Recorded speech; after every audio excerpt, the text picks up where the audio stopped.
Hello, you're listening to a Talk of Spirit Animecast. My name is Andrew, and I'm joining with Chris. Yo. Today's episode is on production, ambitions, issues, delays. It's kind of a hot button topic right now, so I figured it would be a cool thing to get on here and just have a casual conversation about expectations versus reality when it comes to animation. So yeah, basically what kind of spurred this on is that for those that are not aware, in a recent episode of My Hero Academia, episode 109, I'm not going to spoil things, there was a particular scene, a combat sequence that in the show was pretty not insane. I mean, we do have high expectations for Bones and how they treat My Hero Academia, that's for sure. But the problem that came from that was essentially the animator that was working on this particular segment later posted on Twitter showing the roughs of what they essentially were wanting to do. And obviously, when people seen that, speculations went crazy and people started posting side-by-side comparisons, and the context was kind of lost as to why this person posted it. And so what kind of spurred from that, I ended up making a video talking about this and kind of running through the animator's words and what they said in response to people's essentially taking it out of context, is this idea of people having expectations for what they want in the adaptation and how that turns into mostly toxic responses and outrage that people have for the product that they're receiving. And I know this is probably going to be one of those podcasts where we're not going to probably say things that are going to be taken positively, like by a lot of people, because a lot of people are very passionate. I wouldn't say passionate, I would just say toxic about this particular subject, because I wouldn't say large, a group of very loud people like to assume the worst of everything. We like to make a big deal and hatred towards typically the studio and throw our anger at them despite it not always being their fault. I mean, shocker here, I know. It's not always their fault. So what is your pre-thoughts on this particular thing before we start? Well, when I glanced at the outline, I was like, where are you taking us? This is going to be an interesting discussion in general. It's one of those funny things, and I hope I don't jump ahead too much on this, but one of the things that if you've done any research into the history of anime in general, one of the things that is very well known is this is a medium that is designed around the idea of giving storytelling, but at as low a budget as possible to make the maximum amount of money. Yes, the market has shifted a lot, and it's generally shifted in the direction of, for a lack of a better term, selling stuff, between merchandising, selling manga, selling the Blu-rays or whatever have you, however you want to put it. Yes, the market has shifted. But when it comes down to the base thing, it is to use as little amount of money, basically budgeting, to make the maximum amount of profit. Taking that into consideration, some of the things that you see is usually involved in that process in general. Yes, there is a voracious Sakuga community. I'm not discounting them in any way, shape, or form. And when you get a good, beautiful animation, it is like eye candy, and you just can't get enough of it, and you wish the entire show was like that. But to expect that on a constant level, it's just not viable. Yeah, there's a lot of studios that try to strive to do that. There's no doubt there. I mean, Hayao Miyazaki, that's his whole thing. It's like, let's try to make the entire movie Sakuga. And he's allowed to do that because they put a lot of money in that stuff. And that you hit the main point. And I think if anybody wants the nutshell, too long didn't listen, about this entire topic, it is business. These companies want to make money. Big shock, I know. with every business, there is some cases where things are art projects. There are things where they do things to either get a name out there or to get recognition. But for a majority, 99.9999% of all of these shows and these works, it's about turning a profit. And yes, it sucks. I hate to say this, and I don't think anybody disagrees.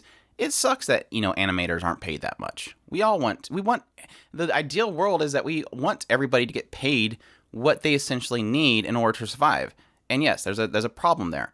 But to degrade everything to that doesn't make much sense. Yes, restructuring things, how people make money. A lot of studios, including like Kyoto Animation, what thing they're well known for is being able to do that, to actually care for their employees. That's why there was such a huge outpour, I think, to Kyoto Animation when the fire happened. It was people acknowledging how well they treat their people, and people outpoured their love to that studio. But for the most part, everything is kind of built around the system of producing money. And everything that we're about to talk about comes down to that. That's going to be the first point there. Yes, there's going to be some things that slide a little bit to the side, but for the majority, everything is going to break down to who is putting money into this and what is their expectations. That is their expectations is to make money, otherwise they wouldn't do it.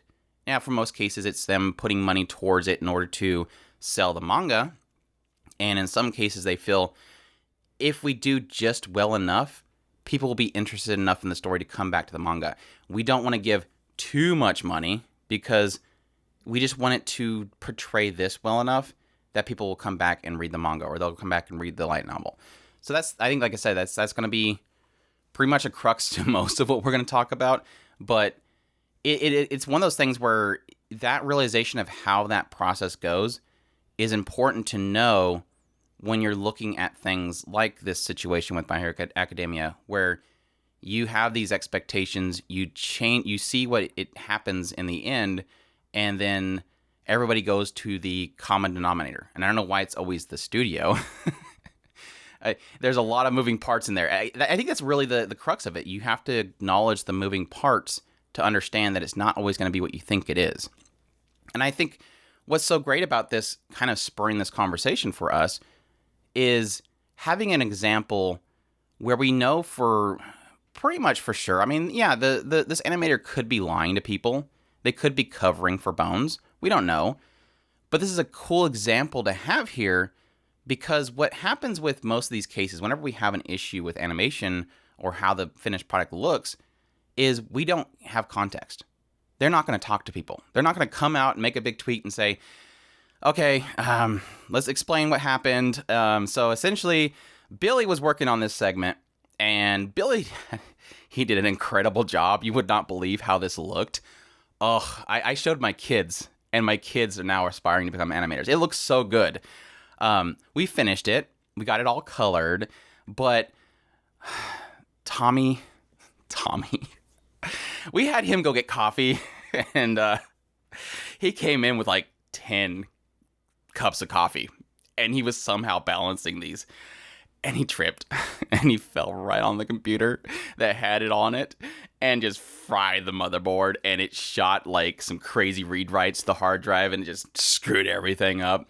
We had a guy looking at the hard drive for like 5 hours. He couldn't figure it out, and we lost that segment. So it's Tommy's fault. They don't do that.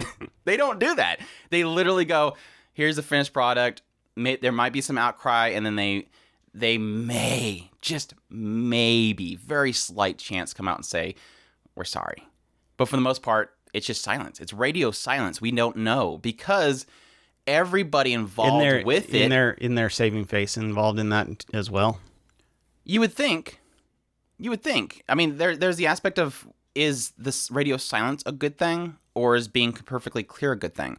And I think for the most part, from their standpoint, and this is my assumption based on history of watching this kind of stuff, is they just don't burn bridges.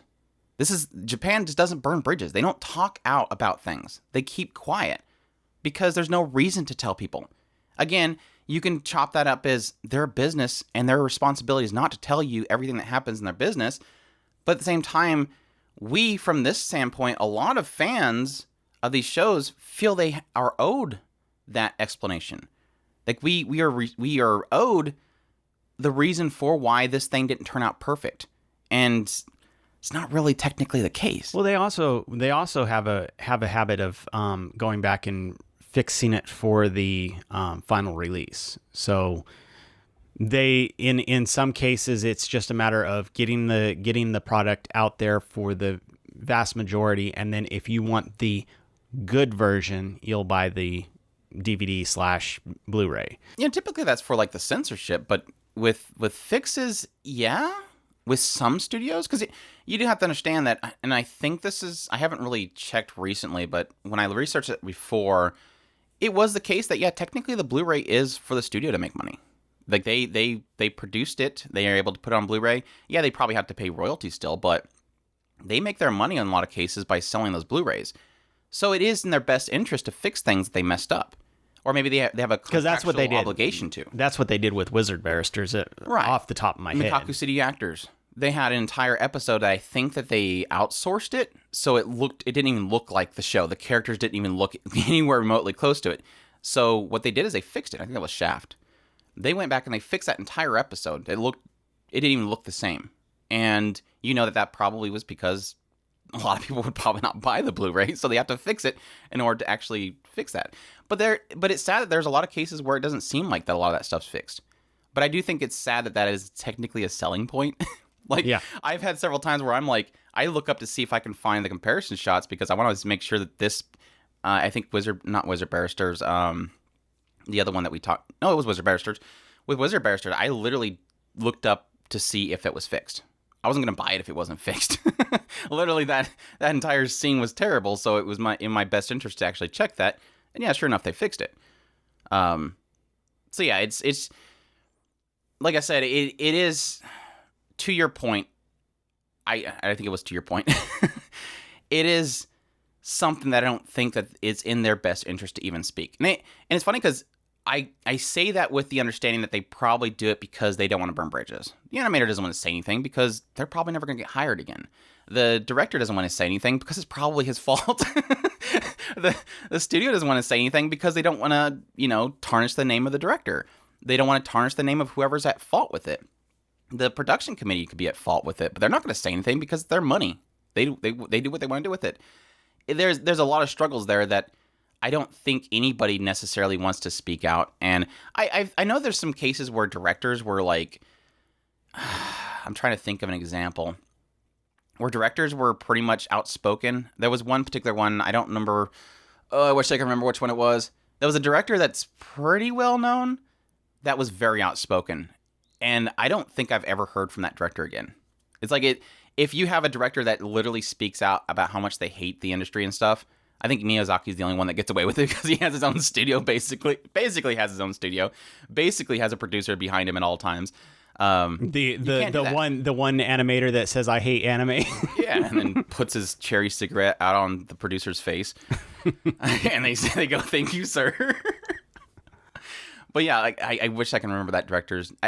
It wasn't that he was well known; it's just that he did a couple things that were decent. I wish I could remember what he directed, but yeah, he was outspoken. I don't think I've ever heard from him again. But again, I'm saying that I don't remember what he's worked on, and I'm saying that I haven't seen him again. You just don't do that. And I agree with it. I don't think that me personally, if I worked with somebody that was outspoken on Twitter all the time saying how much they hate this or that, I want to work with them. Well, you're putting yourself out there. You also have the underhanded jabs at the industry, usually through anime that actually point the problems out. I can't think of the names of them off the top of my head, but or the writer who actually did Wataru. I think it was his name. That was one I was going to bring up eventually, but the one who did the entire Wataru, yeah. Where he pointed out, hey, look, you guys did this to my anime, my story. You guys took it and you destroyed it. Yeah, it was pretty underhanded, but it was pretty obvious. We've brought that on several times, but yeah, Wataru, he was the one that created My Romantic Comedy Snafu, and then he did Quality Code. I know people are the people that have listened to us a long time are sick of us bringing this up, but it's a really good example. It's one of the very first clear examples that we ever gotten from this kind of stuff. He wrote Quality Code, which was I think it was an anime original. I think they did something on the side as well, but at some point that show went downhill visual-wise. It was a good story. Actually, I mean, even in the end, I still liked that story. It was a slightly done before story, but it was a cool way they did it. But when it came to him doing his next project, was Girlish Number, what was in that? He called him out. There was a character in that show, because it was a show about pretty much this. It was mostly focused on the seiyus of the industry of anime making, and the main characters were seiyus.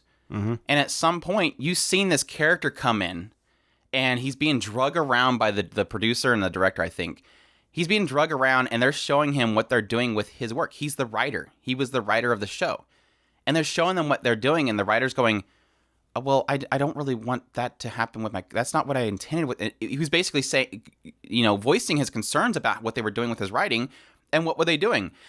Don't worry about it. Come on, come over here and look at this. They were just shuffling him around, and he couldn't get his word in there.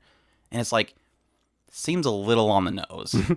This guy has had his stuff adapted before, and he's literally saying, why the hell do you do this to my work? It seemed pretty obvious. I mean, that wasn't... And it was funny because it wasn't even the focal point of the show. He could have easily made a show... I'm the writer. What are you doing?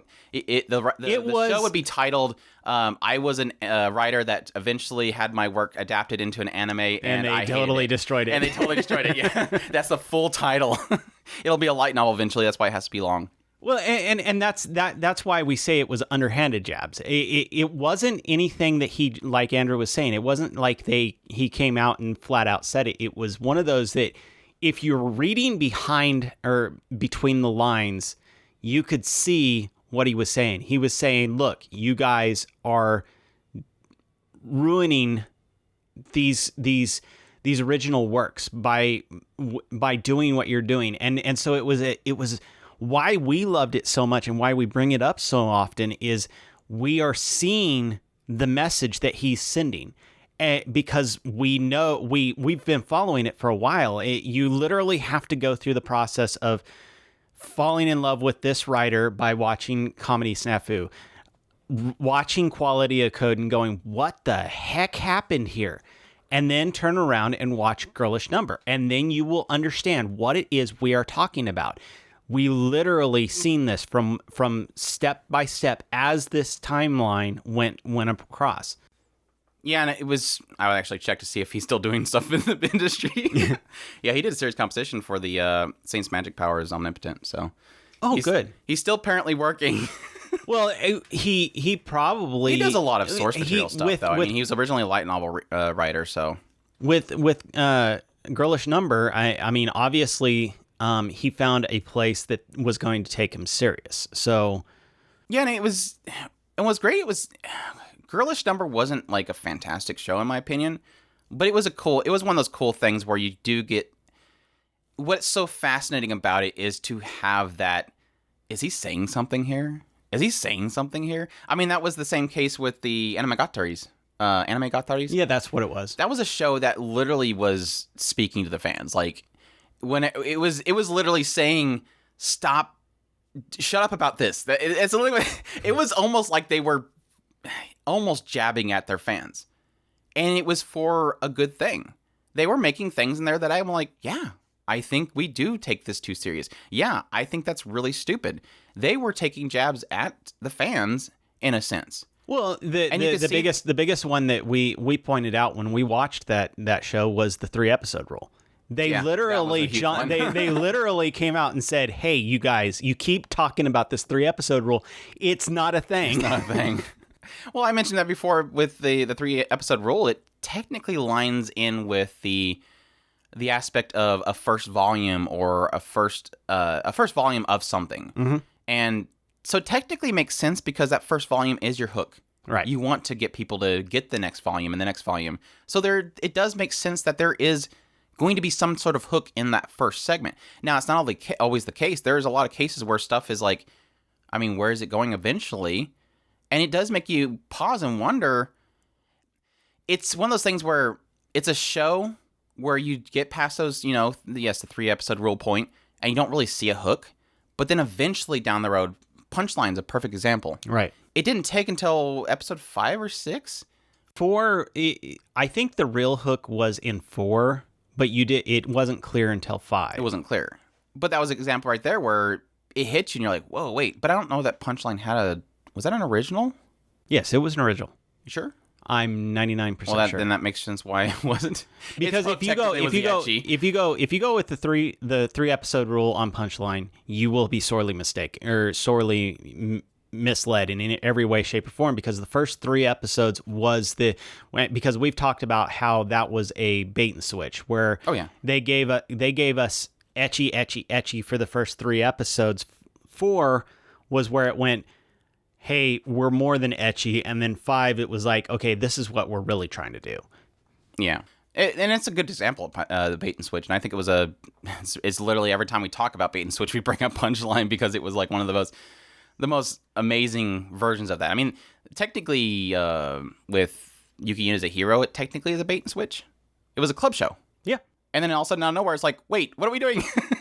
What are we doing? Technically, School Live has a little bit of that in there as well, but anyways, probably should kind of somewhat go to my outline, which my outline was, like I said, just really putting points in there so that we can discuss on it. I do think there's a fan perspective of this whole thing. And this is where I kind of want to make sure people know that I agree to an extent. Like, I am technically on the side that you do have expectations. I mean, can we argue the fact that technically we're paying customers? Yeah. We are absolutely. So there is an expectation. That's the thing I always hate is everybody's like, well, and this is me playing. I'm going to play quite a bit of devil's advocate here. I'll try to make sure that I put in there that this is how I feel. First of all, to be perfectly clear, no matter what I say in going with this idea of the devil's advocate, I do not agree with harassing or threatening the original creators. That is plain stupid. That should never be done. That is inexcusable. Never do I think it's okay to even harass, definitely not threaten, none of this stuff, because that is the worst part of this whole thing. So let me make that perfectly clear, and I'm sure Chris agrees with me. Yeah. Unless you're like, man, a little bit of harassment is okay. Well, okay, there's a difference between harassment and saying I am displeased with this product. Mm-hmm. That is a vastly different animal, and can you find the line? I wish people could, but I think that people take it way too over the top because we're used to going to a store and, for lack of a better term, moan about, hey, this product was bad, and so therefore you need to replace it. And if the customer service rep says no, then you make a bigger moan, and eventually, the more and more you yell, eventually the customer service rep has to balance between, do I give you this product for 25 cents or lose out on any potential customers that are coming through and seeing this big to-do that you're doing right now? You realize every time you say that I have to get an Uda Saiba in there now, but I'll miss some otherwise. Well, I couldn't think of a better term right there. Complain. If you make a fuss, you win. Fuss. Be a fuddy-duddy. We gotta dig into our grandma's vocabulary because we don't want to offend the algorithms. But it's one of those things that really sucks. The person who's the loudest usually will win because we are a society of complainers. Yeah, really it is. And that's the problem. You've got to, if you want to win in this case, because they're a polite society, really was what it comes down to. And they don't look at complaint the same way.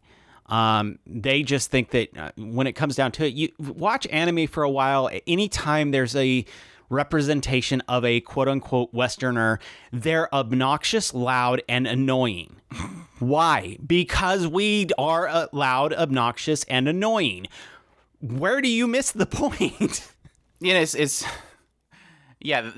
something I've dealt with a lot in, I guess, technically just working in customer service, just that aspect of you go by the rules and you say, no, this can't be done, and then eventually that person leaves going, crap, well, nothing can be done, and the next person comes in and yells a little louder, and something's done. That's just how it's set, and we promote that. We promote outrage, and that's the sad thing is, in the case of this whole thing, it's not really so much about.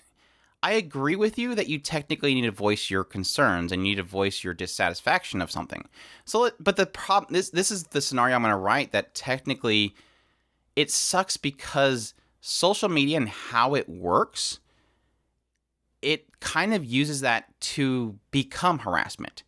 Because, okay, let's create a scenario here. So a creator creates, let's just use this example, 109 of My Hero Academia.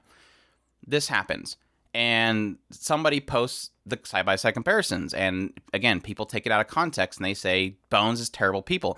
So they go to Bones' director, they go to Bones' studio account, and they tweet, "This bites. I really wanted this to be good." It's not harassment. I think that's a valid statement. But what happens? That person doesn't see that 500,000 other people did the same exact thing. So even though they're all saying, "This sucks, I wish this was better," it starts to sound more like harassment because they're getting bombarded by so many. Because what would be the definition of harassment? So somebody has a dog that keeps pooping on their lawn. So they eventually go to the house and they knock on the door and they say, "Your dog's pooping on my yard. Can you please not have him do that?" Good statement. Works out. Guy's like, "Yeah, sure. Won't do that." Harassment comes when he keeps showing up every 10 minutes and saying, "Your dog pooped on my lawn. Stop that." It becomes harassment. And that's the same extent of 500,000 people all saying valid arguments to this. It feels like harassment. It's not. I still don't think it is. But it feels like harassment because so many people, their Twitter feed is hit nonstop by people saying this. Now, again, that's all in the eye of the beholder. And I think there's a problem with the language barrier as well, is I think that a lot of people will say things.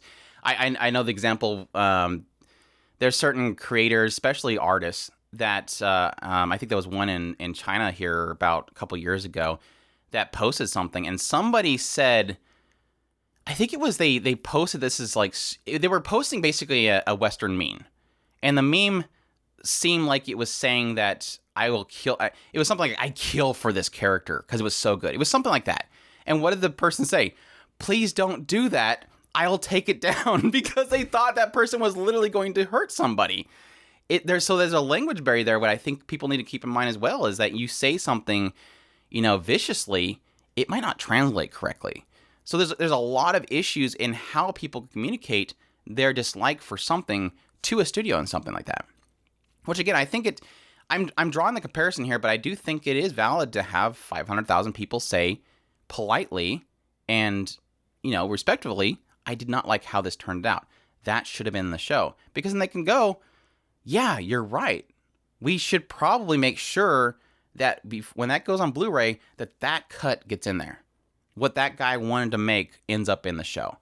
Because again, in his perspective, it was ambitious. I wanted to do this, but it was not going to turn out. I did not have time. Admitting himself screwed up.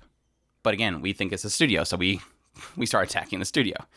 But yeah, going back to my original point, it is valid to think that we are technically paying customers and we expect a good product.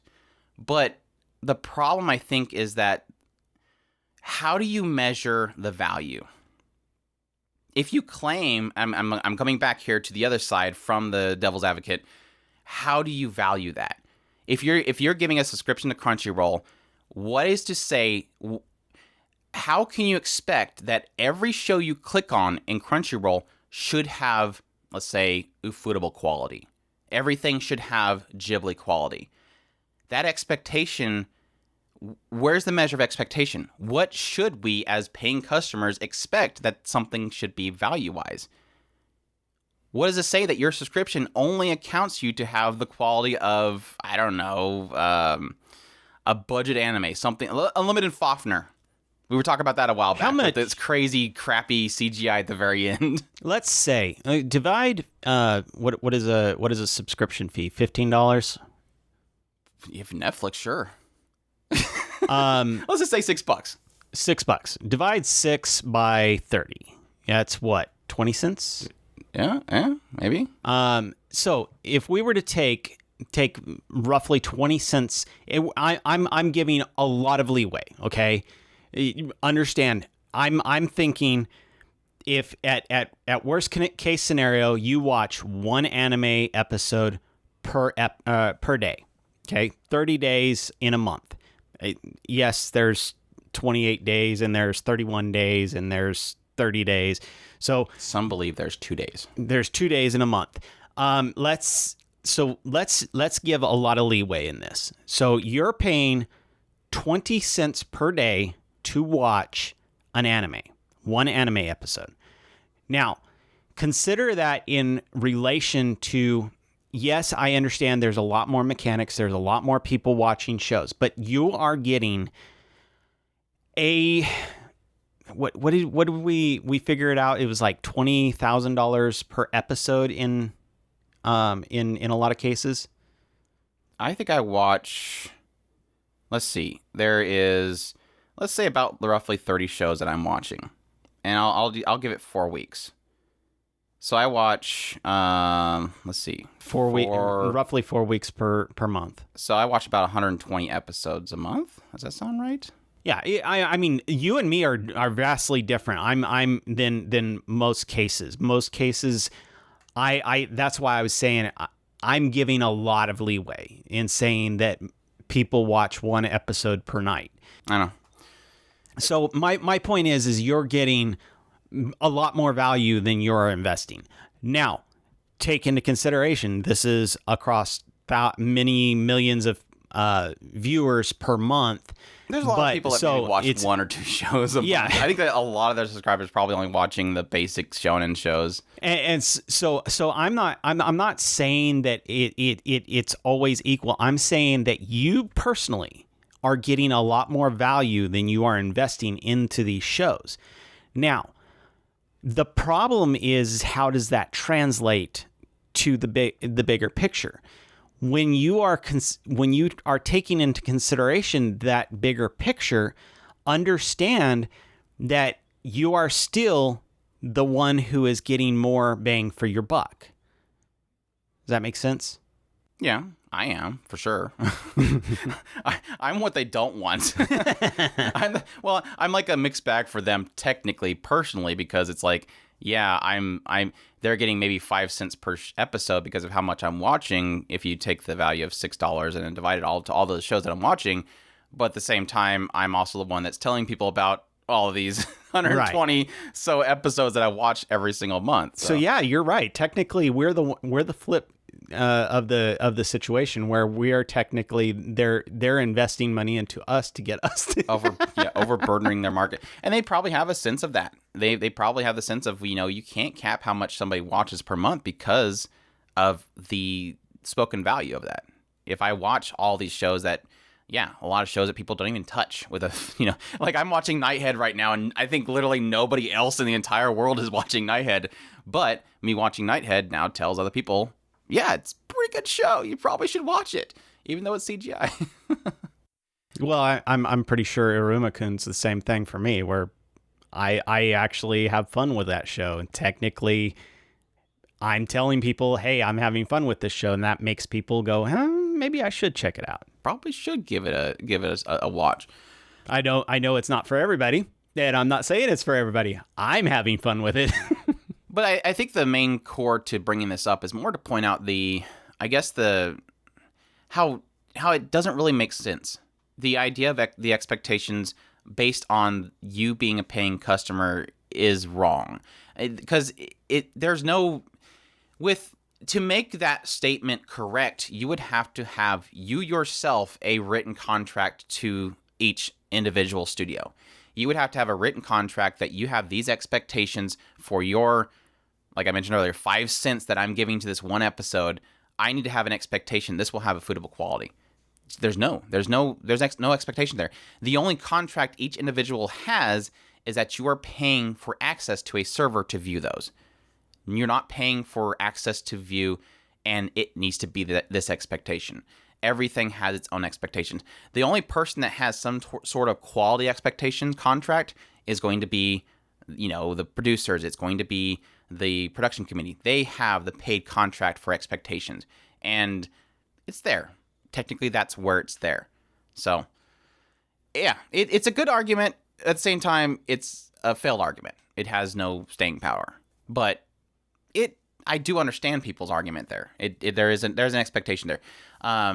The other aspect from the fan point view is the love of property, which this is probably the one that I'm least having to be a devil's advocate here, because I do agree there is an element of love for the property, especially if you've read into something long enough and that you love it long enough, you have this desire personally for that thing to do an incredible job. I'm sure, I think that I've read several times where there's a lot of people that are upset about My Hero Academia that are more upset in it because they've loved the property for so long and they feel that they were doing a good job. It's just they started stumbling. The One Punch Man fandom was the worst with this because they felt this velocity and this impact from the panels of the mangaka. And then when it came to it being adapted, especially, even with the first season, there was this anger. But especially in the second season, there's this anger about how their baby that they've loved for so long, they've plowed through this manga several times, and to have it adapted and not done justice to what they feel incites that anger. That is one of the hardest ones to quantify in any way, shape, or form, because of the fact that this is the one that I probably will agree with the most as far as arguments, because of the fact, and I'm trying to stay middle of the road here because I see both sides as well. Yeah. We're good at that. Some people hate us for that. Like, you guys agree with too much stuff. This one is the one that, because this is across all fandoms. I don't care which one. The Game of Thrones, we argued that one to death.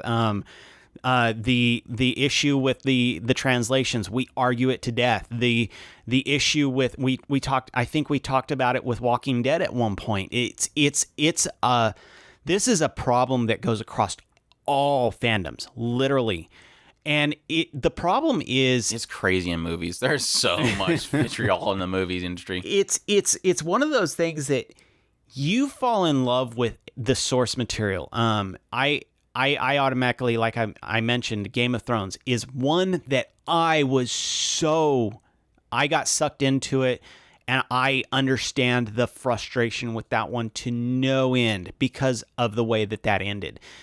We dropped off of Walking Dead because at some point, and I'm one of those that actually followed the source material, Andrew just got kind of tired of it, and I agree with him for the reasons why. And I go back to the Negan scene. The Negan was a big one. The Negan scene, I felt it, and he was like, yeah, you're right. Because I think at one point I said, tell me if I'm right or wrong. And I literally laid it out to him. I'm like, I understand it feels like they're trying to... they're trying to make this character be understandable, but they're pushing him too far into the hate this character route that I don't think it's going to correct it. And you were like, yeah, that's exactly what they're doing wrong. And I'm like, I felt it. Like, I didn't know what was in the actual comics, and I knew what they were doing wrong. I was building Negan up.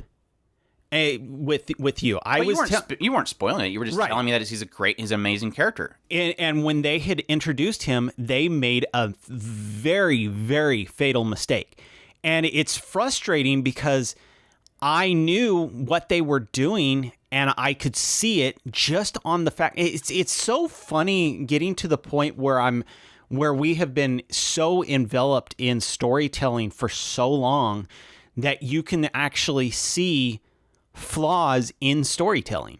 That is probably the hardest thing to reconcile when you get to a certain point in these things, where you sit here and you're looking at it and you're going, can this character, quote unquote, be redeemed? And not everybody can handle that in the same way, and I agree. So please don't misunderstand what I'm saying here. There is a level, because I'm actually seeing that kind of in Genshin Impact. There's some characters that are getting to the point where you wonder if they can be redeemed in any way, shape, or form. And it's like, how does storytelling do that, or do they just go, well, no, we're not even going to try to redeem They were this being character? controlled. I'm literally facing that with 2 shows this season. There's 2, and I'm not going to say which shows they are just because I think that's spoilers, but there's 2 shows this season that literally have a villain where it feels like the writer wants me to understand them. One especially, they want me to understand them for the sake of redeeming. But there's another one where I think they want me to understand because they think it's a clever villain that should stay around. And both of those scenarios require one crucial thing, that I understand them. Not that I agree with them. It's a main thing to keep that separate there. I mean, Promised Neverland was a huge part of this, was understanding, not agreeing, understanding the villain. And you know what that does? It makes that villain incredible. And if I can't understand a villain, and especially if you want to keep it around for a long time, I have to understand it. Ushio and Tora, probably one of the best villains in Shonen I have seen in, I don't even know how long. Maybe Vegeta was probably the previous example from that particular villain. Ushio and Tora had a villain that we didn't understand initially. Eventually we got into his story, and eventually I felt dread facing that. There was a dread, like, this thing is dangerous. This thing will kill everybody. That feeling coming into a villain deep into it, and then trying to redeem that character, I'm like, screw you, storyteller. How dare you make me upset? And that was the funny thing is that villain didn't even try, and at the same time that villain technically wasn't per se evil, and it didn't try to redeem it. It just said it is what it is. It's it's almost a force of nature in a way. Here's its story. And then you're like, okay, now I'm not as, ticked off as I was before. And I'm kind of like, dang it. It was a brilliantly written character. And this is the funny thing about that kind of stuff is you want, if you were to follow a source material, and this is one of those things that gets frustrating when people ask us to check out source materials. It's one of those things where in 99% of the cases, we've already considered the idea. We want to do source materials. Time is near impossible. You either get us covering anime or you get us covering source materials. It's one or the other. And I would much rather follow anime. It's the frustrating thing is like Seraph of the End. I can mention I absolutely love where the manga is right now, but when it comes down to it, does that add or take away from what the anime is right now? Yes and no, because the source material will have stuff that is usually not covered in the main adaptation, but that's not always the case. What's frustrating usually is the deviations, mostly for the quote-unquote budgeting reasons. I'm going to say budgeting because there's a list of things that we're going to talk about later that are not necessarily budget. So it's one of those things. It's yes and no. Taking into the consideration what they do and then balancing it against your love for it as the main crux of the reason why you're even watching it in general. If you love the source material, you want to see it adapted. And like Andrew was saying, why? Because we want to share what we love. And one of the main things is most people are not going to read a George R.R. Novel. Why? Because it's 1.5 million pages long. Well, that's the sad thing is, like, usually the comments that I get, especially with the YouTube channel, I get so many comments because I'm watching these shows on a weekly basis, and I'm posting my thoughts on it. And what do I get responsive? Whenever I'm frustrated with something, somebody comes in and says, yeah, they didn't really adapt that right. It's supposed to kind of do this thing, and they're just not doing it correct. Or they skipped this part that technically explains it. So you feel this almost frustrations from their comments saying, yeah, I don't know why they did that. That's ruining the show. This is literally ruining. Slime had, or Spider, Summon Spider, so what? Had a ton of people saying that. Like, what are they doing to this thing that I love? Just go read the light novel. Just go read the light novel. Go read the light novel, because they were all going, this isn't doing it justice. And that's the saddest thing to hear is this isn't doing it justice. And it's sad because most of the examples that I have were technically adapted well. Like, especially A Silent Voice. As much as I wanted that to be a TV series so they can cover everything, they took out quite a bit of chunk of some of the side characters just to fit it into a movie. And that upset me at some point. But guess what? When I watched the movie, I'm like, this was good. I enjoyed this. Yes, it doesn't have all these stories, but guess what? It's still on my shelf. Like, when the movie happened, it's so cool. The manga is still on my shelf. It's so cool. I was really afraid that the moment they adapted it, poof. But it's still there. And that was the big argument with Berserk, is them technically butchering it with CGI that's not that good. It's still on my shelf. Thankfully, it's still on my shelf. That's like the argument that we always have with remakes of games. It's like, yeah, you can say I don't want Final Fantasy VII to be remade, but guess what? Final Fantasy VII's on literally 50 million consoles, so you still have it. It's so cool. But there is still there. I still agree with that idea that, again, those concerns that people have with like Spider, and I had it with Spirit Chronicles and stuff. It's I understand this idea that people are so passionate they want it to be shared around, because I want to say that the manga and light novel industry right now is kind of where anime was, 20 years ago. It's that you are the kind of the small group of people that really love what they're reading and they want everybody to know about it, but they can't get people to jump into it. And maybe down the road, it'll eventually get to the point where it's so widely accepted that there's plenty of people to hear. But right now, it's like one of those things where, oh, I love this manga so much. Oh, it's getting adapted. You have pause. I hope they do a good job, because I want people to come and talk to me about the manga that's over here, and we're at this point, and I want people to get excited about what I'm loving so much. So it's a valid argument. It is, and one of the funny things is having somebody to talk about it. I remember, and I've mentioned this before, talking about Bleach at one point, and we were talking. I remember having this big old debate on whether or not Kenpachi was stronger than Ichigo, and I was actually taking the side of Kenpachi being stronger than Ichigo at the time, mostly based on the fact of bankais. And it was one of the funnest arguments that I'd ever had. One of the biggest debates, and I loved it. It was one of the early who would win a fight, Goku or Saitama.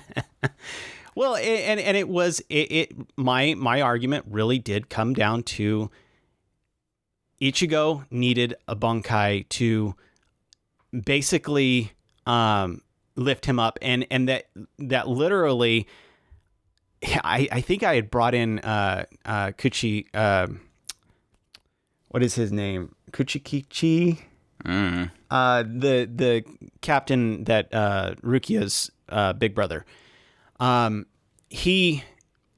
and his Bankai were quote unquote on the same level as Kenpachi without his Bankai, and so therefore, if he actually was to unlock his Bankai, he would just destroy everybody. And I had a lot of fun. So yeah, source materials do being secluded to a source material does limit your range, because there's, like I said, some people are just not going to bother. That's the saddest thing, is that I don't think there'll ever be a time where, I think the only time an adaptation was, like I said, better than the source material is Attack on Titan. And I still agree that to the day, even though I don't really like how MAPPA handled the Titan fights in their adaptation of the recent season.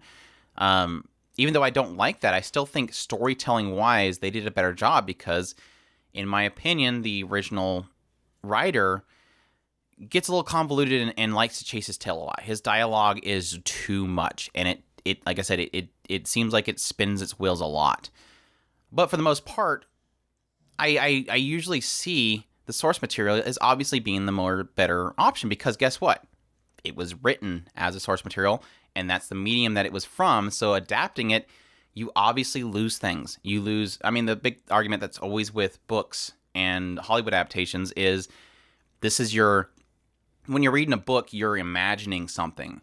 And often when it gets into a production, like a Hollywood production, what you imagined you seeing when you were reading that sometimes was a little bit more bigger and grander scale than what is actually put into effect with an adaptation.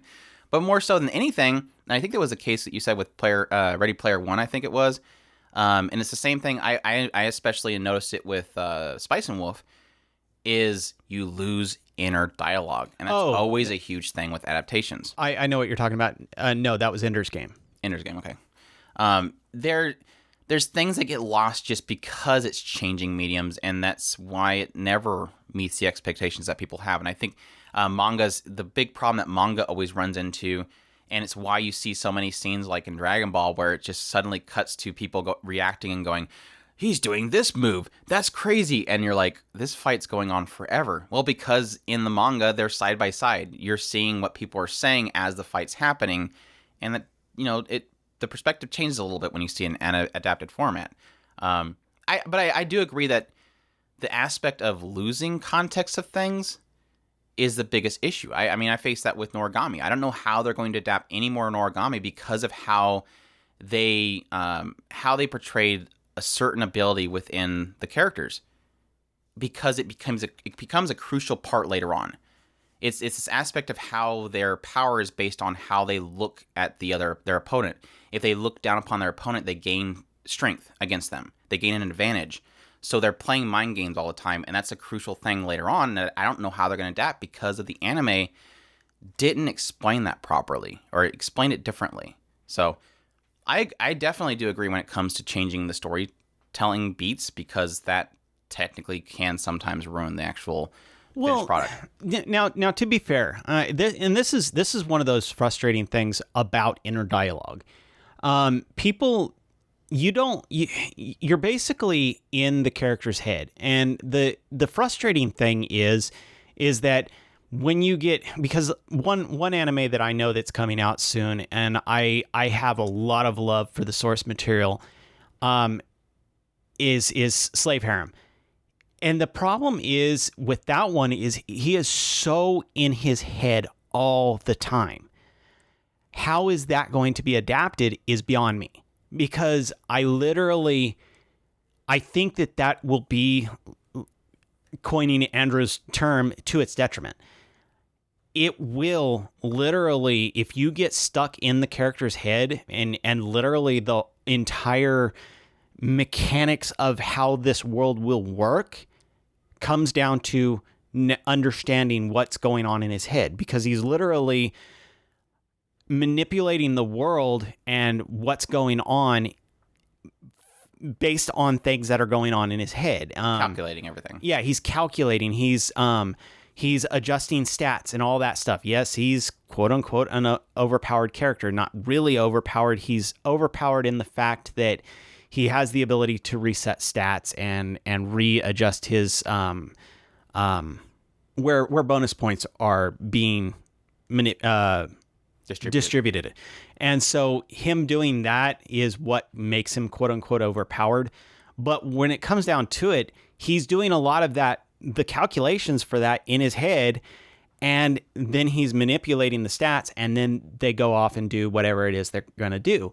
But he's constantly trying to figure things out. And so a lot of that is in his head. How are they going to adapt to that without doing it all in his head? Because it'll get boring real fast. And that is where I'm kind of very scared. But I still love it. They just have to have him voiced by Aoyuki. No, I'm hoping She a couple did a good job with characters. that with Spider So What, and it being extremely boring stat stuff flying all over this place. I don't know. They'll probably give him a Kirito, and Oh, you know it's gonna be Kirito. I actually think he'd be all right with Kirito, because it would be nice to have a character who's kind of forward, and this is a kind of more forward. We're talking about a story, so. The only other points I have here for the fans' perspective is desire for entertainment. I mean, that's not much to talk about there. Just the aspect of, you know, you want to be entertained, and me personally, I'll say I often lose entertainment based on the quality. And it's not so much that I expect perfection all the time. It's just whenever I see things that are glaringly having issues, it takes me out of the immersion. Wonky character designs is always my Achilles tendon. I mean, I see a wonky character design and I'm going, if I have a moment where my brain pauses and goes, wait, who is that? Then I have a problem and I get angry. Again, but I don't take it beyond that. I don't even get on Twitter and yell about it. I might make a reference to it in a tweet saying, man, this character looks weird. But I don't go at Bones, at, Dogo Kobo. I just go, man, this just looks weird. I don't like that. But yeah, the last one I have is the lack of information that leads to speculation.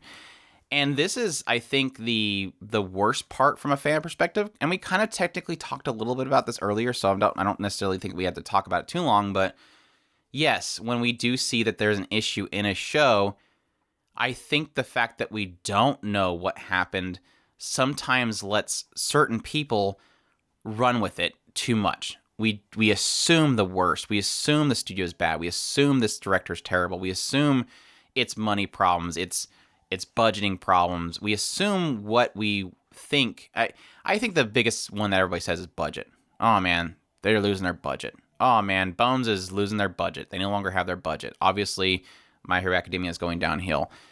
So I do think that there is a valid argument to be made by a lack of information, but at the same time, that goes back to my previous argument. You're not owed that explanation. If you think about it, you're not owed that explanation. I think we often too much believe that this stuff is made for us and it should meet our expectations. And if it doesn't, somebody screwed up. We feel like we own the property sometimes, and we technically don't. Is that aspect of you have to keep reality in check to realize this is, again, most cases, an advertisement for a source material and nothing more. That's always been one of those frustrating. I think we ended up talking about this at some point, is who owns the property, and we discussed the idea of you feel a ownership of it because you've invested in it. And you're investing your time, your heart, and so in a lot of cases you end up feeling kind of an ownership over it. But when it comes down to it, the property does belong to the original creator. He's sharing it with you, and it's hard to kind of balance those two because I understand that. I really, really do. Think about it. What do all the, especially harem creators, do? They're wanting you to fall in love with their character. And so when, again, if say that character is killed off, what happens? People are mad. You killed off my character, my waifu. It's like you basically create your story around the idea of people falling in love with your characters. Not just the harem aspects and waifus, even just the aspect of a hero that you spend hundreds of volumes going through or chapters going through and loving that character. And the whole idea is the creator wants you to think that this is somebody even in some cases, they want you to feel like you're in this role, self-inserting character. They want you to feel so much investment in these characters. So how can you not argue that the moment that it ruins it, you feel like you've been betrayed and that it was yours? That's what the creator wants you to think. The creator wants you to love and invest yourself in the story. Right. So it technically does have its leanings of validity, but it's still, again, you have to have that reality check of it's not yours. It's not your stuff. You're not owed anything. So let's get into the creator perspective. This is the more fun side of everything, is really kind of diving into what now we're truly playing the devil's advocate. Why do you say that? Because we're going to take the side of the creators for a minute. Oh, yeah, nobody wants that. Nobody likes that. Okay, so basically, again, like I mentioned earlier, the misconception that most people have is that whenever there's a problem in an anime and how it's produced, we immediately go, Bones' fault. Immediately go to Futable's fault. We immediately go to Shaft's fault. We immediately go... No, Shaft doesn't do anything wrong. I forgot. Sorry. We immediately go to the studio. And it's funny because I don't hear as much as I used to. People used to always say, the production committee's fault. oh, people hate production committee. Production committee is like the root of all evil. And I do technically agree to certain extents, but again, business. Production committee put their money out there. They can expect what they want to expect. There's always the evil bad guy that everybody wants to focus on. I think that's mostly because people have gotten to, or the production committees have gotten to the point where they are not forcing token characters anymore. I don't see that. It doesn't feel like I've seen that as much, where it feels like a character's been forced into there because it has to have a tsundere. It doesn't feel like they've forced a cute singer character in there anymore.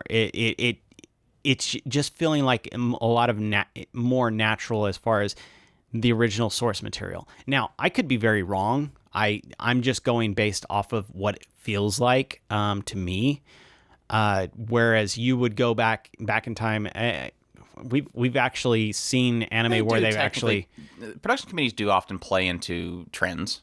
I mean, isekai, I'm sure there's plenty of production committees right now. They're just playing off isekais.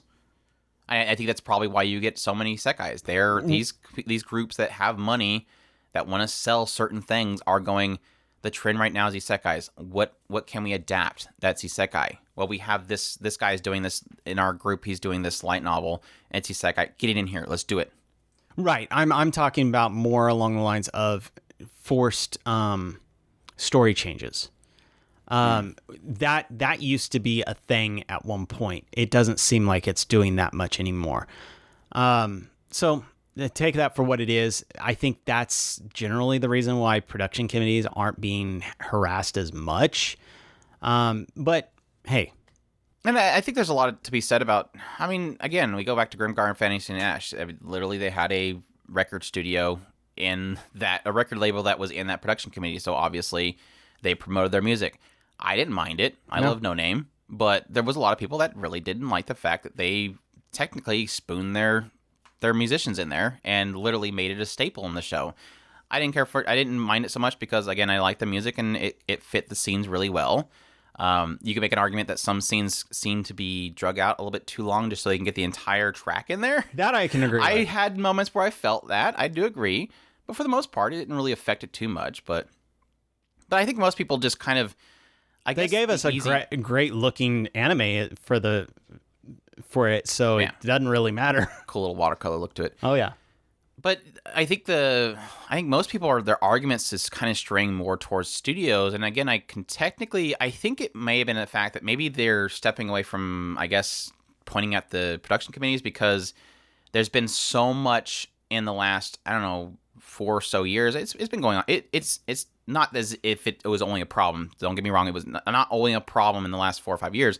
It just seems like there's a lot more focus anymore on the conditions in studios.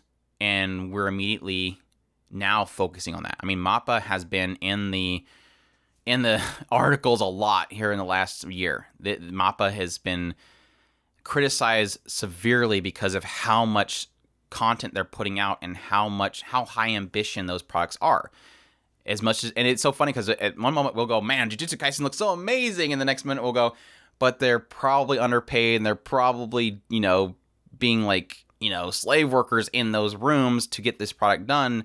And then suddenly out of nowhere, these articles are coming out about the working conditions, and then, hey, check out Chainsaw Man. Everybody's like, ah, man, it looks great. We love seeing the Sakuga, but then at the same time we're going, oh crap, their working conditions, their pay is terrible. So I think due to the fact of how much focus is getting on the studios themselves and how much money is not going to the animators, is making it to where just saying the studio name is easier. With a production committee, we have to look into all these different groups that are actually working on it and paying into it. Whereas when it comes to a studio, we can just say MAPPA. It's much easier to say.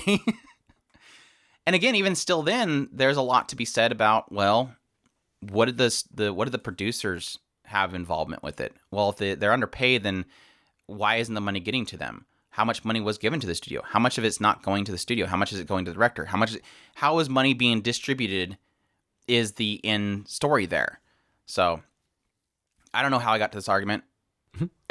In some cases, it'll depend on the name. Oh, who to blame? I got you. Well, the name recognition for the property, it will 99% be the reason a lot of this. Budgetary, see, I have a hard time balancing between budgetary constraints and production time constraints. The two of them, I think, can counteract with each other, or they can complement each other in a lot of cases. I think some studios are starting to get into a situation where they're rectifying the time restraints by pre-producing. Yeah. And I think this is a huge boost for them. They're going to do a lot better by pre-producing the product and then releasing it on the time schedule. The ones that seem to hurt the most, because I lean towards time constraints as being their biggest flaw, the biggest flaw in the production problem. However, I am not going to discount budget in any way, shape, or form. If you are not paying for the product, you're not going to get a good product. I remember us talking about one show in particular. I don't remember which one it is. But I remember talking about the idea of them sending it off to China, to a production studio there, and we fought on the idea of whether or not that was even, if there was a particular scene that we remember talking about, and whether or not that was that particular scene. And it's one of those frustrating things of, yes, budget is important, but I think time constraints seems to be the bigger problem. Yeah, I think it seems like, I seem to remember reading somewhere where pretty much most studios all use Chinese animators anymore. That's the sad thing, because that's the difficulty that we face with, especially the inequality of the product from a creator's perspective is, do we outsource this to get something done? And if it's done too late, how much time do they have to look at it to make sure that it was done properly? And then you're like, well, crap, we don't have much time. And I think that's probably what happened with Shaft with Mikaku City Actors. I haven't actually looked into seeing if anything was released on what happened there. Again, I don't really expect it, so I don't really look. Was that a case where they sent that off for somebody to do outsource, and then that came back and they're like, we don't have time. The episode needs to air.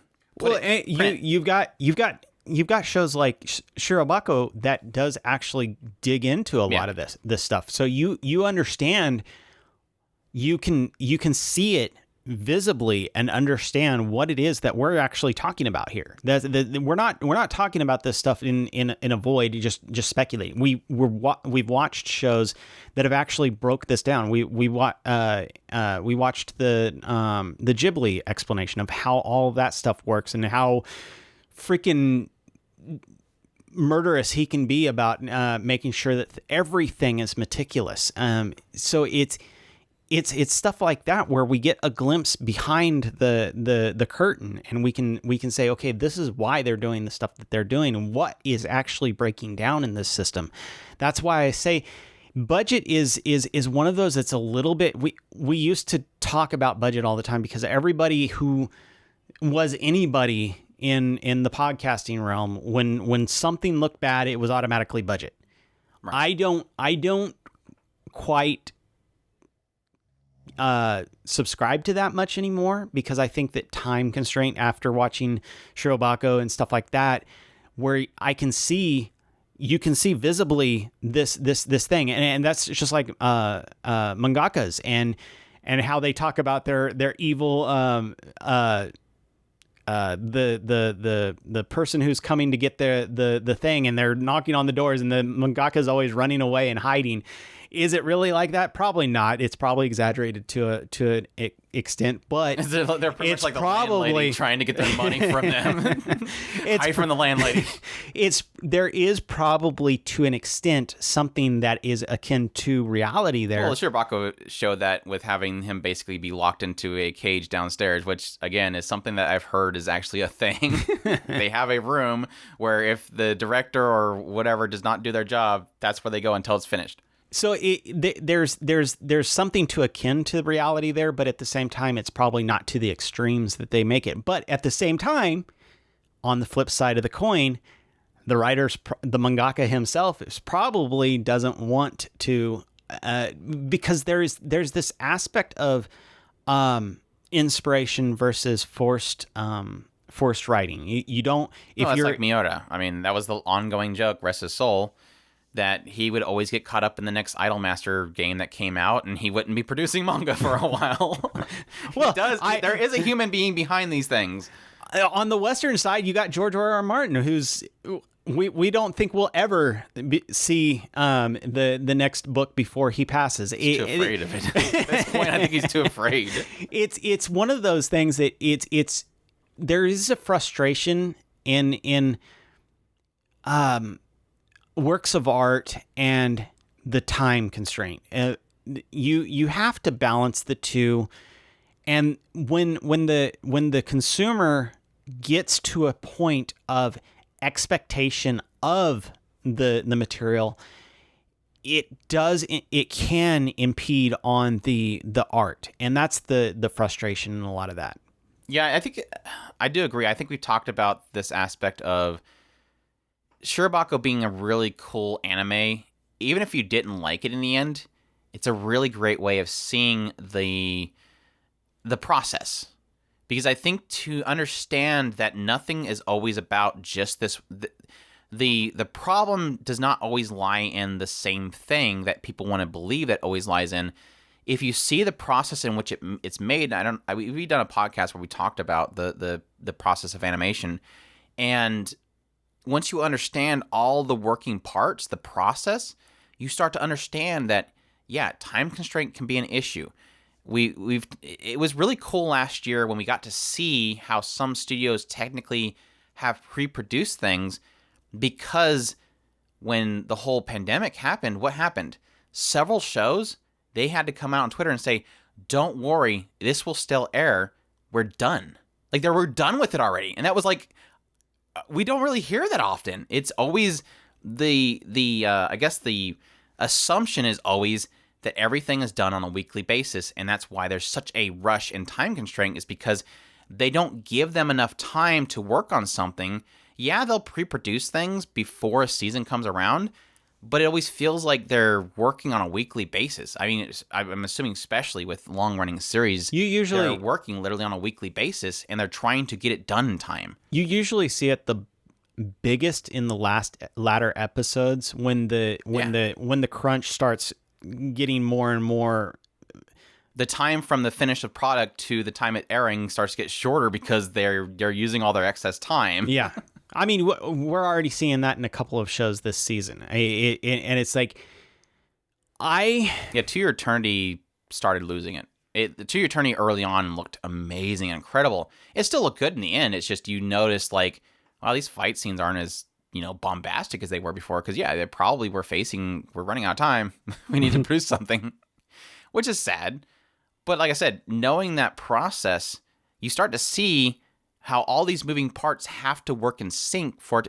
And Shirobako, again, does show you different examples of where something went wrong and how it affected the finished product. That's why that show was so fantastic, is because it gave all those perspectives. It gave, arguments about the finished good. It made arguments about the writing. It made arguments about, the outsourcing. It made arguments about the quality of things, the in-betweens, the key artists, all those things it was playing out to show you this isn't just, when an anime is made, the paper doesn't go into one side of a box that says Studio Bones and then comes out the other side to say, oh, Studio Bones was at fault. Obviously, the box is called Studio Bones when this side came out wrong on the other side.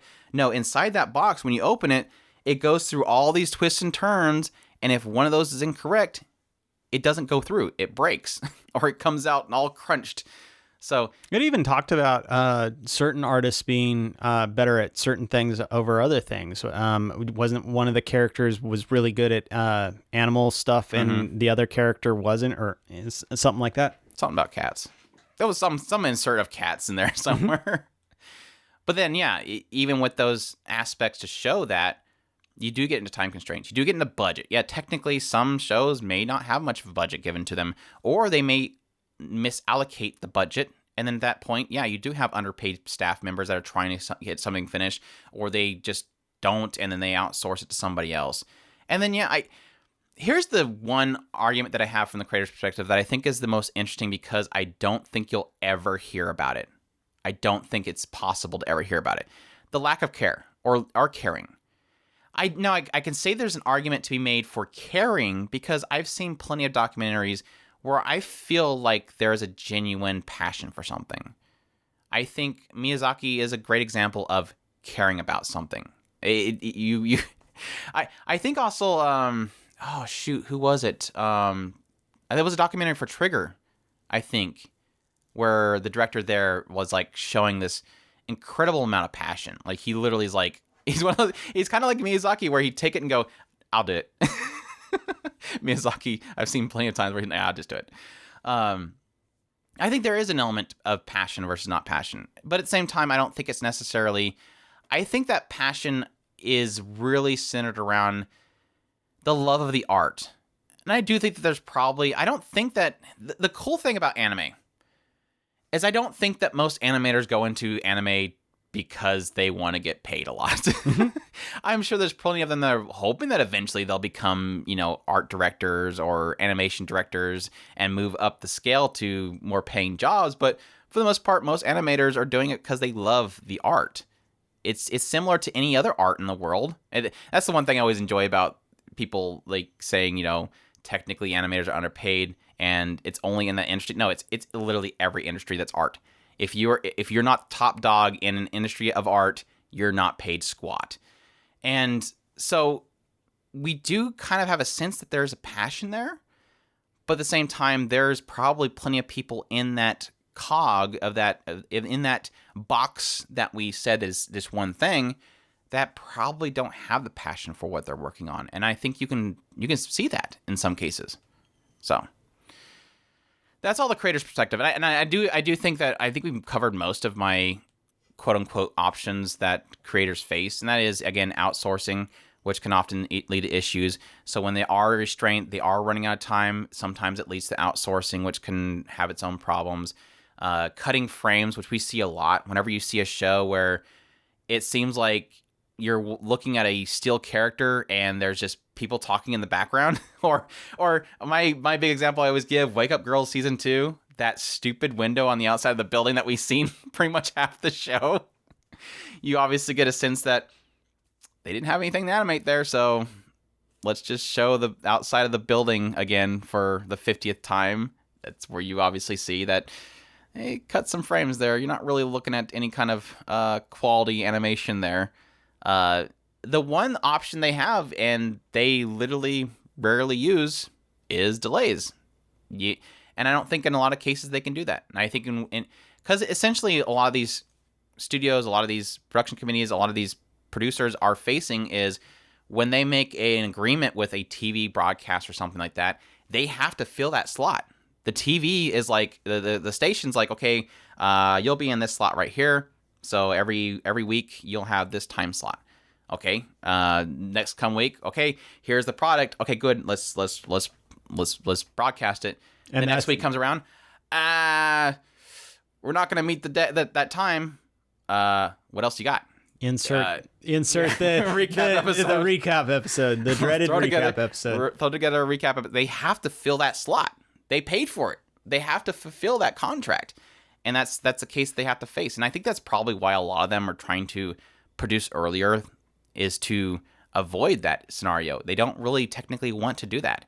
Because then what happens? They have to pay for another slot later, and they don't want to do that. I'm not sure exactly how that works, so don't quote me there. It could be a case where they're given 13 slots and they only have 12 episodes just because they want to avoid the possibility of that. They seem to be, I mean, if the trends that we're seeing are any indication, I think they're being a little bit more, I'm not going to say frivolous, looser with those constraints, because we've noticed that for whatever reason things are starting to be more staggered, and it doesn't make any sense outside of they're just not enforcing those contracts as harshly as they used to be. I don't know about that. I don't know any of that stuff. Well, if you think about it from a TV time slot, That makes no sense. I mean, you're literally one show is starting halfway through the season and ending halfway through the other season. Yeah, that stuff that makes sense. And that's what I'm saying. It's Fina makes sense because it's technically produced through Adult Swim. So Adult Swim's like, we want it here. It doesn't really fall into the seasonal category. So Fina and Pirate Princess makes sense to me.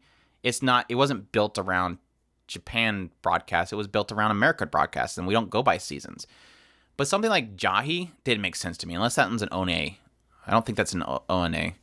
Well, ONAs would make sense, but outside of that, like, some of the other stuff, still the vast majority of the shows are on their weekly schedule. But there is some shows that are seeming to come out of nowhere, and it seems like they're starting 4 weeks late, and that's at least a quarter of the season gone. Yeah, that's why it made perfect sense to me that Jahi was going for, I was like 20 episodes or something like that. It's like, well, yeah, because you lost half of one season, so you might as well.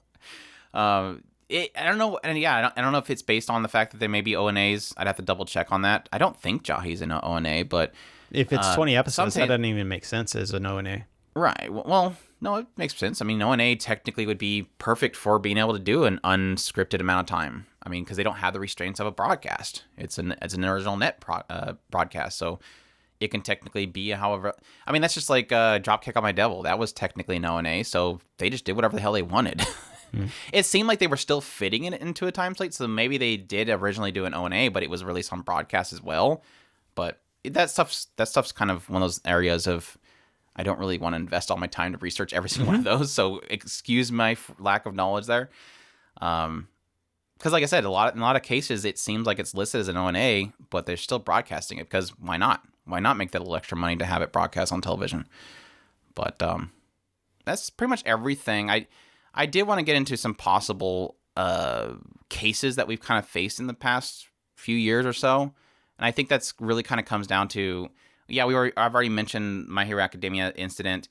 And I, like I said before, I think that's a really great example, and that's why I keep bringing it up, is My Hero Academia 109 was a great example if, again, we're taking the animator's word for what it is, and I think based on how they're explaining it, it makes sense. For those who aren't, again, aware, they broadcast that episode. It felt a little lacking in a certain scene, and then this animator came out and posted the original rough animation of what their vision was, basically. Like, this is what I had planned to do. And it looked incredible. And then everybody took that as, Bones is doing a terrible job. Bones did this. They were noting that his name was not in the credits. And so they were assuming that he got fired and kicked out. And this was his middle finger to the studio. And, oh my gosh, Bones is terrible. Again, we're drawing speculations here that technically are incorrect. They were saying, again, that he was kicked off the team, that they didn't want to do this.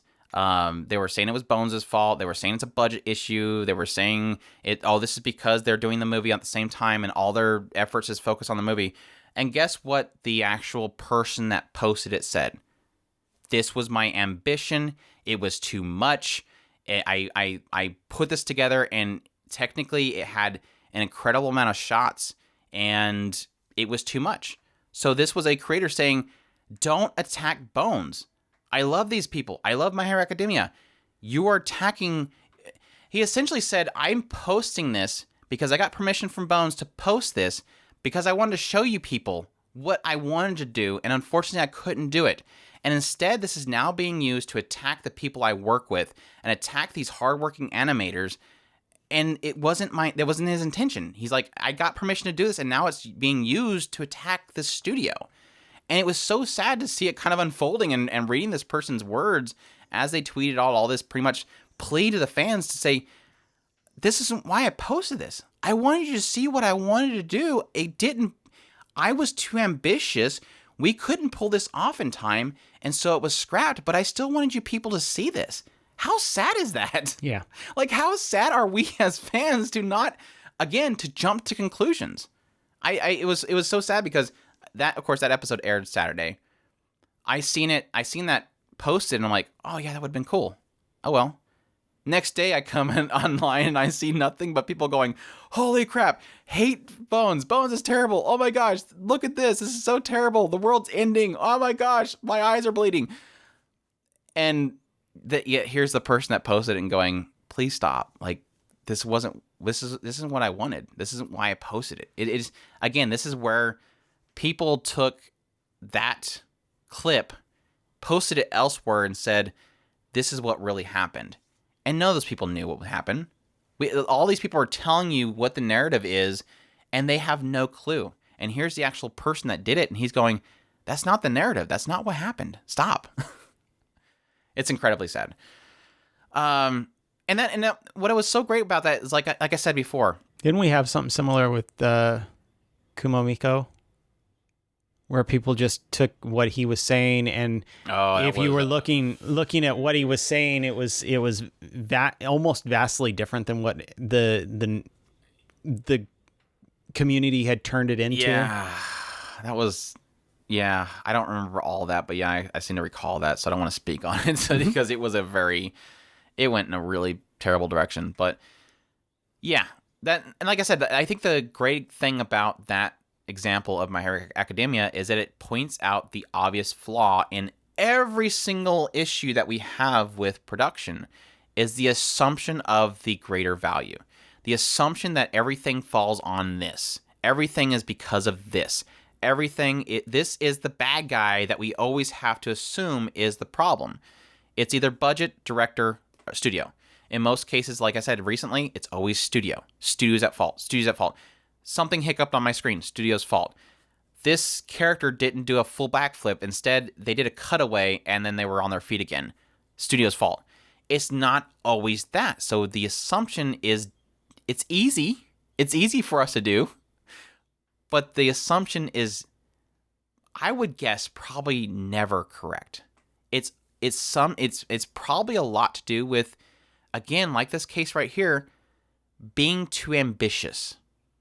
I know that sucks to hear, but I want to say that I probably would assume that in most cases, it's being too ambitious. I would probably argue that I think most of the problems that come in animation issues is probably just not timing things properly. Because I think that could have been pulled off if he probably started working on that, and I'm assuming it's a he, that he worked on that a month ago. He would have plenty of time to work on it. But it doesn't always work in studio development. Like everything, the problem with things being worked on really early is that you have to kind of form everything around that. And if you don't have the writing and everything working in sync to produce something in a timely manner, yeah, you do have storyboards and everything you can work on, but you kind of have everything. You have to have sometimes everything working in sync to an end goal. And to go, well, I'm thinking of doing a really crazy thing with this particular scene, so I'm going to work on this, 2 months out. It's something that's very difficult to, one, work together on, but two, to pre-plan. Yeah, it's one of those things, and that's why I was saying that I lean towards time constraints being the bigger problem. Just to take into consideration, they may be working on this scene. There's another scene that's more pressing, and they need some help to get that one finished. And so they borrow an animator from this particular scene to work on that, and then they may go back and forth, and then that's why we were saying when it all starts to compound and you get to the crunch time, suddenly all these scenes are falling behind, and you need all of these scenes all at one time to come together in some kind of weird miracle. And that usually at that time is when the biggest action scenes are happening. And so you're also pressed to that, where you have more Sakuga is involved in the latter scenes. And so everything is blowing up all at one time, and they just go, okay, wizard barristers. Yeah, it is funny that we're sometimes, again, this goes back to your statement earlier about us kind of feeling certain things, is that feeling that sometimes you'll watch an episode and it feels like there isn't much animation happening. You're like, something's probably going to happen. Sometimes, in a lot of cases with, some seemingly respectable studios, you'll sometimes feel that, where it feels like there's not crazy action happening and the animation's not really doing much. And then that's usually because eventually, oh, this is what their entire last few weeks was based on, was animating this scene. But no, like I think with this particular case, they're plainly stating that, typically with a scene like this, you'll have this many cuts. And with so many technically characters in the background and stuff, he was clearly stating that he put a lot of work into this and didn't realize, or I don't know if they technically realized, but when it came down to producing that, they realized this is going to take a lot of cuts. This is going to take a lot of work. There's a lot of things in here. There's a lot of moving parts in the scene. This is going to be very incredibly difficult to animate in this time restraint. Again, ambitions were higher than capability and time. And again, not always the case of bad studio. So, what is this, a freaking war that's going on in My Hero Academia or what? Shoot. There's technically, yeah. The Liberation Army. I do need to get caught up. You do, so I can talk about that scene. I actually wanted to play the scene for him, but I'm like, it technically has a spoiler in it, and I do think it's a pretty cool spoiler. So, anyways, so don't look into it. I actually said in my video, I'm like, I'm going to talk about this, so if you don't want soft spoilers, just put a post-it on your screen where this box in the corner is playing this video. Anyways, yeah, some other examples we had. And again, what's so cool, again, about that situation is that we had somebody actually come out and say what happened.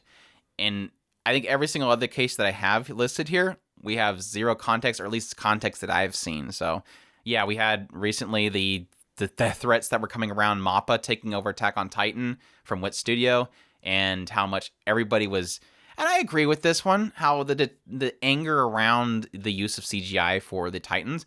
But like I said, I wasn't as outraged as most people, because I did note that Wit Studio began to use CGI before they stopped doing it. So it's not as if MAPPA is doing anything differently here. I didn't like the Titan fights because of that, and I think that was the biggest issue I had with the recent season of Attack on Titan, was the fights didn't feel like Titans were fighting. It felt like, I don't know, G.I. Joe toy soldiers were punching each other. It didn't feel that. I mentioned that when I was talking about Evangelion, the recent movie. It's like I didn't feel like these fully CGI fights felt the weight of a typical Evangelion fight. And I do get that feeling a lot when I deal with CGI animation. I don't feel like these are big, heavy things. I just feel like they're toys punching each other. Technically, that was part of the joke with Evangelion at some point, but we won't get into that. But no, that whole situation was terrible. Again, a lot of threats, a lot of anger and hatred was coming out from that. I think the use of CGI in general is a huge thing in a lot of people's outrage, and I to an extent agree. I hate when I see CGI in my anime, especially when the show for the most part is all 2D, and then suddenly I see CGI. I always get angry. And then you have cases like Unlimited Fafnir, where they go to use CGI at the very end, and apparently the process didn't complete. No skins. Yeah, we had a lot of it was like no texture to it, or it just didn't render no skins. At all. Yeah, it just didn't work out at all. So it was the entire skeleton, but no skins on the skeleton. Yeah. And what's funny is I think that there's even problems when the studio's really good at CGI. I even note my frustration with CGI when it comes to Ufotable with Unlimited Blade Works. As much as I love Ufotable and what they do, even with Demon Slayer. I joked about this when I talked about the Demon Slayer movie. Is Ufotable does incredible work with CGI. You don't feel it. You see this the environment and stuff swooping around, but you don't feel like you're in a you'll know if you stop. You're like, yeah, it's technically this is a 3D environment and the 2D characters running through it. But when you're watching it and it's in motion, you don't care because it looks so good, because the backgrounds and everything mesh so well with the characters. You don't care that it's technically in a 3D environment moving around and such. But they even still then, Ufotable screws up. Like I joked again with the Demon Slayer, they brought the stupid CGI blobs into that movie now, way here in 2020, I think it was when it was released from Japan. Those same stupid CGI blobs that existed way back when they did Unlimited Blade Works is still in their arsenal. It's like, stop using these ugly CGI blobs. Even with Unlimited Blade Works, the skeletons that they summoned, they looked terrible. But it's still those usages. They use them all. CGI they love using CGI for armies and stuff. That's always, I mean, Slime here recently, I was watching Slime, like, yeah, there's the CGI armies. They don't want to draw every individual. I understand why they're doing it. I still can hate it. Copy paste is a great thing. Yeah, just beep, beep, beep, beep, beep, beep, beep, beep. Just like, no, just enter value and it just, boop, there it is. There's your army. Yeah. We talked about to death's Wizard Barrister's ending. And I think the thing that I was so frustrated with that, but again, I don't know. Here's the thing. I don't remember there being a crazy outcry with Wizard Barristers. And I think that was probably because it didn't have that big of a fandom. Like Wake Up Girls Season 2 as well. I don't think because Wizard Barristers and Wake Up Girls, Unlimited Fafnir, a lot of these you didn't hear about some crazy death threats going to the studios and stuff because I don't think any of those were very popular. It hadn't gotten that vicious yet. Now, I'm not saying that there wasn't somebody that sent a death threat to the studio for doing Wake Up Girls 2 the way they did it, and I'm not saying that. I'm just saying you didn't hear about it because it wasn't that very grand scale. No, Wake Up Girls definitely didn't have the fandom that much of any of these ones. Most idol shows don't technically have a huge fandom. That's a surprising thing. That one was at least the time it was an original. It was an original storyline. Yeah, well, I guess most idol shows are original, so I guess that doesn't really work either. So true. I don't think I've ever really seen. I think that one that was about the girls that were in that like district. What was that called? It was the idol that was in like some rundown town that were trying to revitalize the town. Yeah, Local Doll. Yeah, that one was I think based off of a manga, but. Yeah, most of them are pretty much originals, and most of them are technically based off of rhythm games and the mixed media projects. Are usually what they are for. So, we already talked about Watari, and yeah, the last one I have was obviously Darling in the Franxx. that was funny because that's not technically an issue with the quality of the visuals. In most cases, like My Hero Academia, that was an outrage based on them not pulling off a scene. Witch Studio and MAPPA, that was a case of visual. You've seen CGI being used a lot. And I would make an argument, and I didn't really look into it too much. And the one that was always kind of echoed a lot was the fact that they were using so much CGI with MAPPA. My issue with MAPPA was more on the fact that when you've seen regular characters, it wasn't much movement and there wasn't much motion happening to them. But like I said, most all these are cases where because something was adapted visually wrong, people were mad. And again, we do make the argument that technically with like Slime or Spider So What and all those ones, there is a outcry from the source material crowd. But I think in a lot of those cases, most of them they hate it, but they don't care because they already, I think the moment that it was going to get adapted, they were already accepting the fact that it's going to be terrible. So they have their expectations set prior, and that they love the original source material, so they're fine. It's almost like, again, my argument with Final Fantasy VII, it's like, I don't care that they're remaking Final Fantasy VII, because technically I still have the original game that if it sucks, I can come back to this. But in the case with Darling in the Franxx specifically, that was technically about writing choices. Like, they chose to do this with a certain character, and people got super mad. It was one of those cases where when it happened, it was like, wait, are we doing this? Like, it's like you're in the middle of the crowd, and then suddenly everybody goes, let's spray paint a pineapple on that wall, and they all start rushing over there, and you're going, wait, is that what we're doing? Are we really gonna spray paint a pineapple on the wall? And I still don't understand. I'm perfectly fine with the wall being the way it is, but if you want to spray paint a pineapple, I guess. Okay, settle down. It was really weird. And that was, again, another one of those cases where there was, like, threats and everything going to... I think they were attacking the director or something like that. It didn't make any sense because they weren't the writer and stuff. It was bizarre. And what hurt most about it was, like, I was on the side, like, going, but that decision makes perfect sense. Like, I don't see why this is a bad thing. But then it goes back to our discussion earlier in this episode, talking about how the creator wants you to love these characters so much that when one character does something that's against your other character that you like more, suddenly it becomes like a personal attack. And it's like, on one hand, I love the idea that people get angry about a character because that tells you have investment. Yeah. The fact that you have investment in this character so much that you're angry about what another character does is a sign of a good story and a good immersion, at least. Even if you don't like the story, a good immersion at least. You love these characters.